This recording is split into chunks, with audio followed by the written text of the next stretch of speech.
यथा शिखा मयूराणां नागानां मणयो यथा त्वद्वद् वेदांगशास्त्राणां गणितं मूर्धनि स्थितम्। जिस तरह मोर के सिर पर कलगी एवं नाग के सिर पर मणि शोभायमान है, ठीक उसी तरह वेदों और शास्त्रों में गणित का स्थान अग्रिम है। आज से शुरू होते हुए इस वैदिक गणित के क्लास में आपका स्वागत है। सन 1911 से 1918 के दौरान भारती कृष्णा तीर्थ जी द्वारा रचित आद्य ग्रंथ वेद में से प्रवाहित हुए 16 मुख्य सूत्र एवं 13 उपसूत्रों के संशोधन द्वारा अति सरल एवं सुयोजित पुनः जीवित किए हुए प्राचीन गणित शास्त्र की पद्धति को वैदिक गणित कहते हैं, जिसकी कई सारी उपयोगिता एवं फायदे हैं, जो आप यहाँ पे स्क्रीन पर देख सकते हो। इस कोर्स के पीछे का उद्देश्य मेरे सर कौशिक भाई पारेख एवं भगवान तथा मेरे माता पिता के आशीर्वाद से मुझे इस विषय के अनुरूप जो कुछ भी मिला है उसको फिर से माँ सरस्वती के चरणों में समर्पित करने का है। इसमें जो कुछ भी आपको अच्छा लगे वो मेरे सर कौशिक भाई पारेख एवं भावना बेन पारेख के थ्रू मुझे मिला है। जो बात आपको अच्छी ना लगे, कोई बात आपको समझ में ना आए, कोई ऐसी बात हो जो आपको डिस्टर्ब करती हो, मेरे हैंड राइटिंग, मेरे वॉइस, तो आप उसको नेग्लेक्ट करोगे और मुझे माफ़ करोगे। इस कोर्स के दरमियान मैं जो कोई भी रेफरेंस लूँगा, उस रेफरेंस के जो कोई पर्सन है उसका मैं तहे दिल से शुक्रिया अदा करता हूँ। और आज के हमारे इस कोर्स के पहले दिन की शुरुआत करते हैं। नमस्कार, मैं रंगवाणी जयेश। आज से शुरू होते हुए हमारे इस वैदिक गणित के क्लास में नींव से शिखर तक की यात्रा में, अंतर से अनंत तक की इस यात्रा में आपका हार्दिक स्वागत करता हूं। आज का हमारा फर्स्ट टॉपिक है मल्टीप्लीकेशन बाय 11।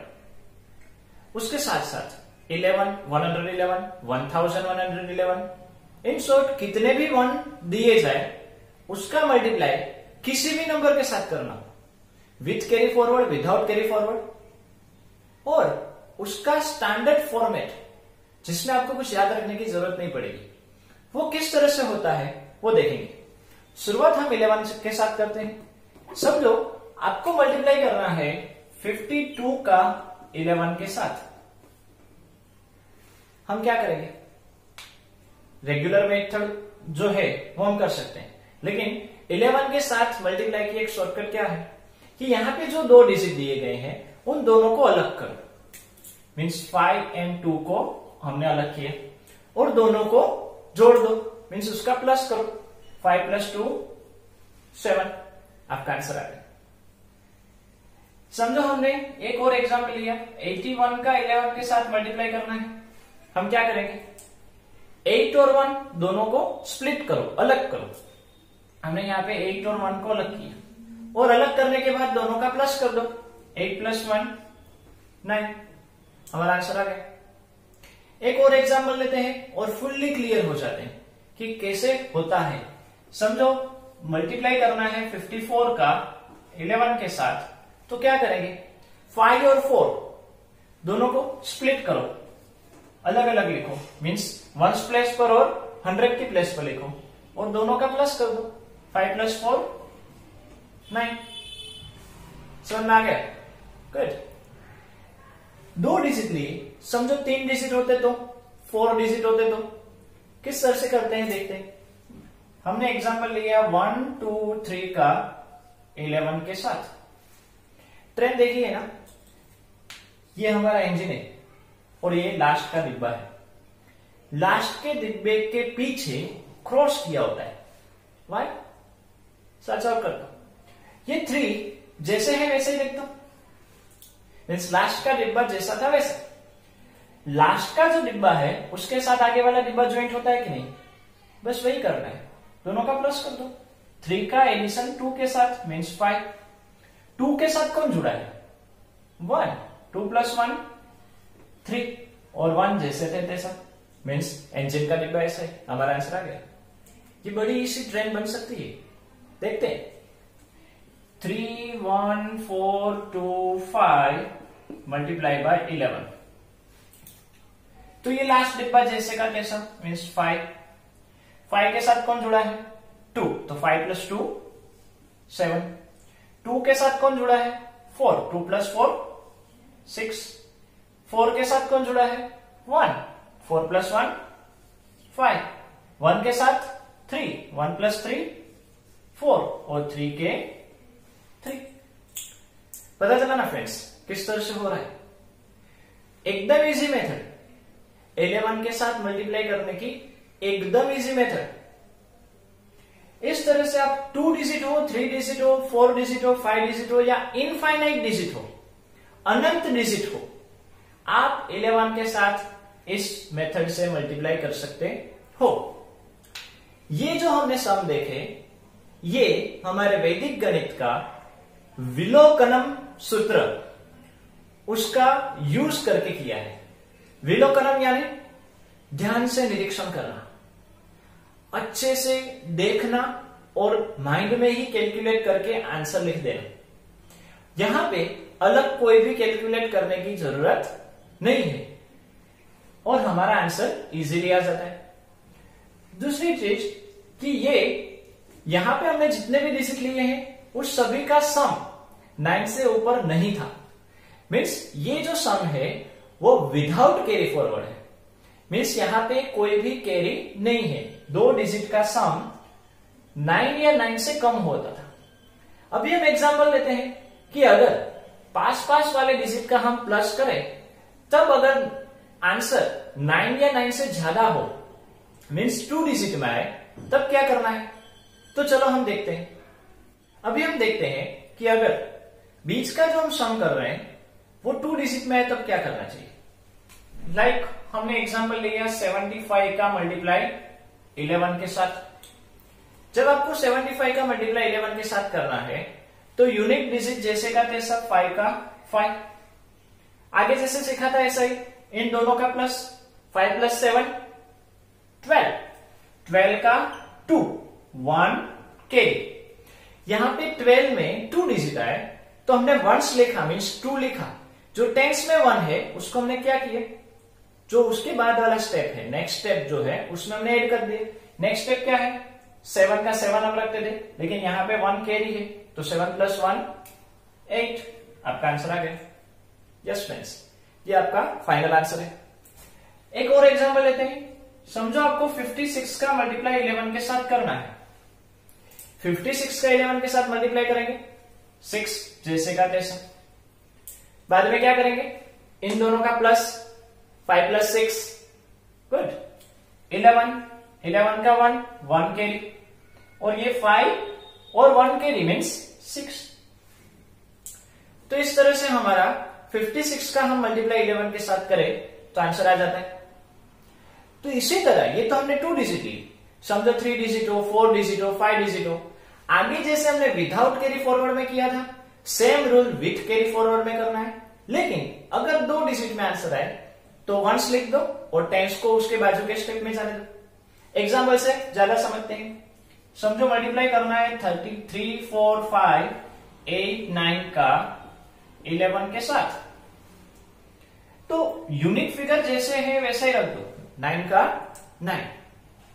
अभी 9 + 8 इन दोनों का प्लस करेंगे, 9 + 8 17, 17 का 7 1 कैरी, याद रखो 1 कैरी। नाउ 8 का प्लस किसके साथ? 5 के साथ। 8 + 5 13 और 1 कैरी, 13 + 1 14, फिर से 1 कैरी।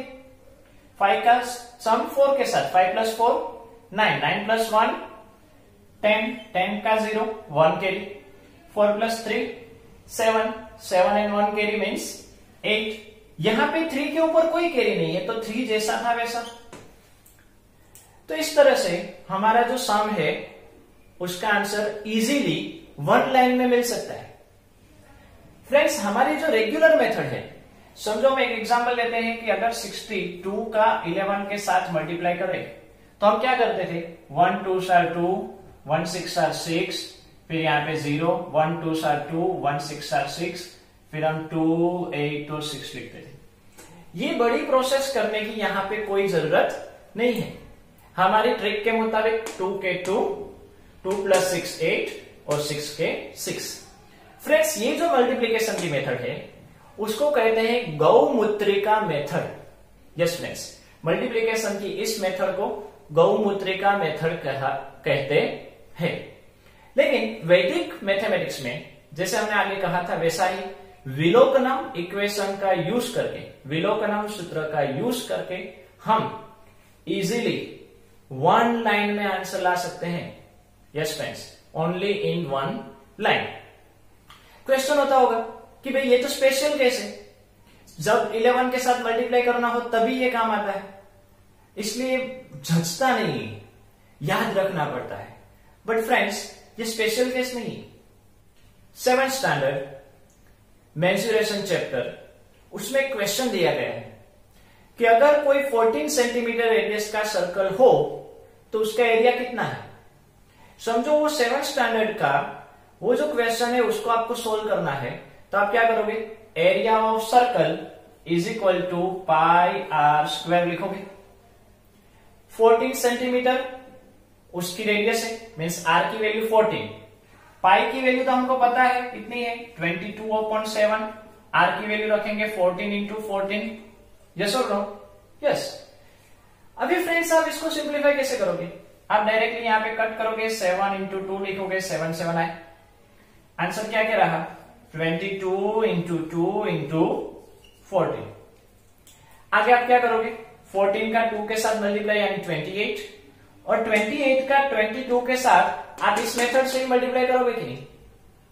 बट समझो कि आपको पता हो कि भाई 22 यानी 11 × 2 होता है, और 22 की जगह अभी आप 11 × 2 लिख दो तो रिमेनिंग डिजिट ऐसे।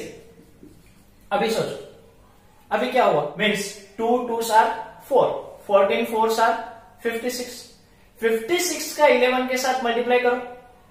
अभी ये मेंटल कैलकुलेशन हो गया कि नहीं, क्या आंसर आएगा, हमने अभी सोल्व किया।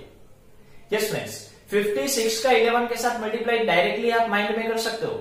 इन शॉर्ट क्या हुआ कि यहां पे ये जो बड़ा कैलकुलेशन था वो चुटकियों में हो गया।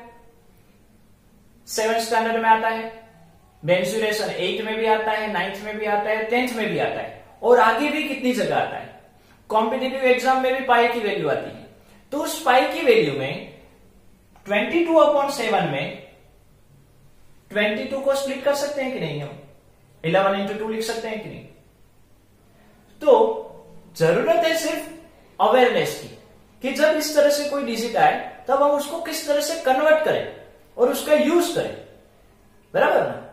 तो इसी तरह से अभी हम हमारे नेक्स्ट टॉपिक में जाते हैं, जिसका नेम है मल्टीप्लीकेशन बाय 111, 1111, 11,111 और सो ऑन। चलो देखते हैं। फ्रेंड्स, जब हमने 11 के साथ मल्टीप्लाई किया तब हमने देखा था कि दोनों को स्प्लिट करना है और मिडिल टर्म का सम लिख देना है, और ट्रेंड के थ्रू हमने किया था कि यूनिट डिजिट ऐसे यूनिट के पास वाले डिजिट के साथ फिर बाजू बाजू वाले डिजिट का प्लस करते और लिखते जाना है। बट ये कैसे हुआ, उसके पीछे का सीक्रेट क्या है, मीन्स उसके पीछे का प्रिंसिपल क्या है, वो अभी हम देखते हैं। और इसी का यूज करके हम इनफाइनाइट 1 दिए जाए तब किस तरह से मल्टीप्लाई होता है वो देखेंगे। 34 का जब आपको 11 के साथ मल्टीप्लाई करना है तब यहां पे हम क्या करेंगे, 3 और 4 को अलग, 3 + 4 7, मीन्स 3 7 और 4 हमारा आंसर आ गया। बट अभी हम स्टैंडर्ड फॉर्मेट में जा रहे हैं, इसलिए थोड़ा अलग व्यू रखते हैं। 11 है तो 11 को हम राउंड ऑफ करें तो क्या आया, 10। 10 में कितने जीरो है, 1, तो यहां पे अब पास में 1 0 लगाओ। और दूसरी ट्रिक, 11 में 1 के अलावा भी कितने डिजिट रहे, एक ही रहा कि नहीं, तो भी आप 1 लगा दो। 1 0 तो 1 1 डिजिट का प्लस करो, 0 + 4 4, 4 + 3 7 एंड 3 प्लस 0 3। अभी ध्यान से देखो, समझो मल्टीप्लाई करना था 34 का 111 के साथ, तब क्या करते हैं? 111 में अगर हम राउंड ऑफ करें तो नियर अबाउट कौन आया? 100। 100 में कितने जीरो है? 2। तो हम बाजू में कितने जीरो लगाएंगे? दोनों साइड 2 जीरो लगाएंगे। और यहां पे अगर इस 1 को हम ना देखें तो कितने 1 रहे? किसी भी 1 को ना देखो, मीन्स वंस वाले 1 को अगर आपने नहीं देखा तो कितने 1 आए? 2। तो यहां पे 2 जीरो लगा दो। 2 जीरो तो 2 डिजिट का प्लस करो। किस तरह से? 0 प्लस 0 0, 0 प्लस 4 4। हमने यहां से शुरुआत की थी, अभी इसकी बारी। 0 plus 4 4, 4 plus 3 7, 4 plus 3 7, 7 plus 0 7, 3 plus 0 3, 3 plus 0 3। आपका आंसर आ गया। तो फ्रेंड्स, इस तरह से कोई भी डिजिट दिया जाए, with carry forward, without carry forward. With carry forward में 2 डिजिट जब आए तो पास वाले में ट्रांसफर कर दो, जो हम समझ चुके हैं। तो इस तरह से आपका कोई भी डिजिट 111 के साथ हो तो आप 2 जीरो लगा के कर सकते। समझो 1111 होता तो हम कितने जीरो लगाते? 3 जीरो लगाते। और कितने कितने डिजिट का प्लस करते? 3 डिजिट का प्लस करते। 4 टाइम्स 1 होता तो 3 डिजिट, 5 टाइम्स 1 हो तो 4, 6 टाइम 1 हो तो 5। इस तरह से आप कर सकते हो। हम 2-3 एग्जांपल लेते हैं ताकि ज्यादा क्लियर हो जाए। फ्रेंड्स, एक एग्जांपल लेते हैं। 3 4 5 6 7 multiply by 4 times 1 means 1111। 4 time 1 है, राउंड ऑफ करो तो 1111। तो 1000 में कितने जीरो आते हैं? 3 जीरो। आप ऐसे भी सोच सकते हो। दूसरा, वंस के 1 को ढक दो तो कितने 1 रहे? 1 2 3। वैसे भी कर सकते हो। तो 3 जीरो, 1 2 एंड 3 जीरो लगा दिए। 1 2 एंड 3 जीरो इस साइड लगा दिए। 3 जीरो लगाने के बाद कितने डिजिट का प्लस करना है? 3 डिजिट का प्लस करो। 0 प्लस 0 0, 0 प्लस 0 0, 0 प्लस 7 7। अभी इस जीरो का टर्न। 0 प्लस 0 0, 0 प्लस 7 7, 7 प्लस 6 13, 13 का 3 1 के। अब इस जीरो का रन। 0 प्लस 6 7 7, 7 प्लस 6 13, 13 प्लस 5 18, 18 और 1 19 का 9 1 के। अभी 7 का run. 7 plus 6 13, 13 plus 5 18, 18 plus 5 18 plus 4 22, 22 and 1 23 and 2 carry. Now 6 plus 5 11, 11 plus 4 15, 15 plus 3 18, 18 and 2 carry means 19 and 20. फिर से 2 carry. 5 plus 4 9, 9 plus 3 12, 12 plus 0 12 and 2 14 का 4 1 carry. 4 plus 3 7, 7 plus 0 7, 7 plus 0 7 1 carry means 8. 3 plus 0 3, 3 plus 0 3, 3 plus 0 3। आपका answer आ गया। Maximum practice होगी तब आपको यहां पे जीरो लगाने की जरूरत नहीं पड़ेगी। आप दिमाग से ही जीरो लगाए बिना काम कर पाओगे। बट अभी हम समझ रहे हैं कि क्या स्टैंडर्ड प्रोसेस है, इसलिए हमने जीरो लगाया समझने के लिए। अभी समझो यहां पे 4 टाइम्स 1 था और ऊपर 1 2 3 4 5 डिजिट थे। यहां पे 4 टाइम्स 1 हो और यहां पे इनफाइनाइट डिजिट हो तो कर सकते हो कि नहीं? क्या करना है आपको? सिर्फ एडिशन करना है, सिर्फ प्लस करना है और कुछ नहीं करना है। समझ में आ रहा है फ्रेंड्स? अभी हम एक और एग्जांपल देखते हैं। समझो 2 3 7 6, उसका मल्टीप्लाई आपको 111 के साथ करना है। फ्रेंड्स, यहां पे 100 समथिंग मीन्स 100 में 2 जीरो आते हैं, तो आप दोनों साइड 2 जीरो लगा सकते हो। और अगर वंस को ढकने के बाद कितने डिजिट रहे? 2। वैसे भी सोचकर आप यहां पे दोनों साइड 2 जीरो लगाओ। 2 जीरो लगाए मीन्स 2 डिजिट का प्लस करना है। 0 प्लस 0 0, 0 प्लस 6 6। और फ्रेंड्स यूनिट का तो यूनिट ही आता है। अभी यहां से शुरुआत करें। 0 प्लस 6 6, 6 प्लस 7 13, 13 का 3 1 कैरी। अभी 6 का टर्न। 6 प्लस 7 13, 13 प्लस 3 16 और 1 कैरी मीन्स 17 का 7 फिर से 1 कैरी। अभी 7 का रन। 7 प्लस 3 10, 10 प्लस 2 12, 12 प्लस 1 13 का 3 फिर से 1 कैरी। अभी 3 का रन। 3 plus 2 5, 5 plus 0 5, 5 plus 1 6।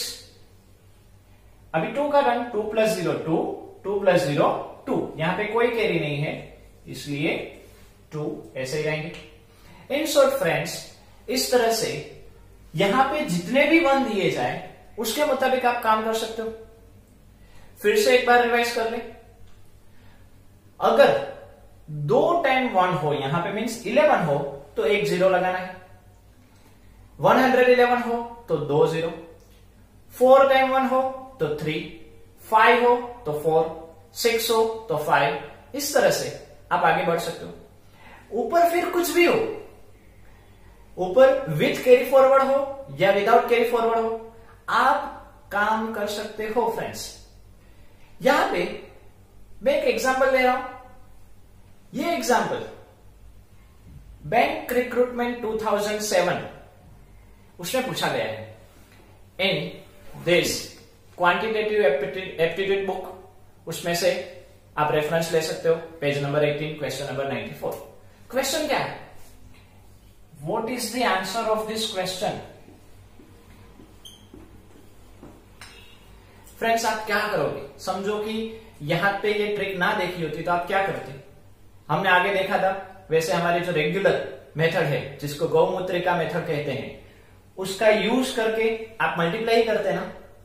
लेकिन जैसे हमने आगे सोचा था वैसे ही अगर हम इसको स्प्लिट कर दे तो जैसे कि 6 इंटू 66 यानी 6 into 11 split 666 means 6 into 111। Friends यहां पे थोड़ा सा ध्यान दो। मल्टीप्लाई बाय 11 मल्टीप्लाई बाय 111 जो दोनों मेथड हमने आज सीखी। Simple 6 into 6 into 6 216 multiply by 11 multiply by 111। अभी फ्रेंड्स मल्टीप्लाई बाय 11 करना तो आपको आता है, अभी हमने सीखा। अभी हम यहां पे डायरेक्ट करते हैं जहां पे आपको 0 नहीं लगाने हैं, लिखना नहीं है, कुछ नहीं करना है, डायरेक्ट करते हैं। कैसे? 6 जैसे है वैसे ही 6 प्लस 1 7, 1 प्लस 2 3 और 2 जैसे है वैसे ही। ये विदाउट कैरी फॉरवर्ड वाला है मीन्स एकदम इजी रहता है। And multiply by 111। अभी 111 से आपको करना आता है कि नहीं? क्या आता है आंसर पता है? ये रहा हमने अभी मीन्स इसका आंसर क्या आएगा? 263736। यस फ्रेंड्स बैंक रिक्रूटमेंट 2007 में पूछा गया हुआ ये क्वेश्चन अगर आपने ये ट्रिक ना सीखी हो तो कितना लंबा करना पड़ता। इसी तरह से 1 मार्क हमारे लिए अगर आप कॉम्पिटिटिव की एग्जाम की प्रिपरेशन कर रहे हो तो इंपॉर्टेंट होता है। ऐसे ही क्वेश्चन नवोदय में होते हैं, ऐसे ही question science olympiad foundation math subject में होते हैं, ऐसे ही क्वेश्चन टेट टाट या कोई भी एंट्रेंस एग्जाम में होते हैं। वहां पे वैदिक मैथमेटिक्स ही काम आता है क्योंकि कम से कम टाइम में आपको आंसर देना पड़ता है। मेरे सर कौशिक भाई पारेख वहां तक कहते हैं कि जो इस तरह से कोई भी कॉम्पिटिटिव एग्जाम हो, एंट्रेंस एग्जाम हो, उसके जो पेपर निकालने वाले हैं वो वैदिक मैथमेटिक्स की बुक रखकर पेपर निकालते हैं। तो आज हमने इस तरह से 11, 111, 1111, 11111 इस तरह से इनफाइनाइट 1 दिए जाए, उसके मल्टीप्लीकेशन इनफाइनाइट डिजिट दिए जाए, तब तक सीखे। विथ कैरी फॉरवर्ड भी सीखा, विदाउट कैरी फॉरवर्ड भी सीखा, कहां पे काम आता है वो भी सीखा। तो आज का होमवर्क, आज का आपका होमवर्क है कि जो आपने आज सीखा है उसको आपको 3 या 5 जन को सिखाना है। यस फ्रेंड्स, ये वीडियो डायरेक्टली फॉरवर्ड मत करना कि सीख ले, आपको उसके पास जाना है और आपको उसको खुद सिखाना है। इससे क्या बेनिफिट होगा पता है? इससे पहली चीज ये होगी कि आप 100% क्लियर हो जाओगे। जब आप किसी को सिखाने के लिए जाते हो तब आप खुद क्लियर होंगे तो ही किसी को सिखा पाओगे कि नहीं। दूसरी चीज, जब आप किसी को सिखाने जाओगे तब वो कितने सारे अलग अलग क्वेश्चन पूछेगा, तो उससे आपका एक्सप्लेनेशन पावर बढ़ेगा। वो क्या क्वेश्चन पूछेगा वो तो आपको पता नहीं है, इसलिए आप उसको उस वक्त आंसर दोगे तो उससे आपका डिसीजन पावर बढ़ेगा। अब कुछ भी आंसर तो नहीं दोगे, सही आंसर आपको पता होगा तो ही दोगे कि नहीं, इसलिए आपके अंदर ऑनेस्टी भी आएगी। इस तरह से एक चीज आप किसी दूसरे को सिखाते हो तो आपके अंदर इतनी सारी क्वालिटीज डेवलप होती है फ्रेंड्स। तो करना चाहिए ना, ऐसा ही करना चाहिए, और यही मेथड पढ़ने और पढ़ाने की है। तो आज हम यहां तक ही रखते हैं, कल हम फिर से मिलेंगे और इसी तरह से एक स्टैंडर्ड मेथड देखेंगे कि जहां पे आपको कुछ याद रखने की जरूरत नहीं है। थैंक यू, नमस्ते।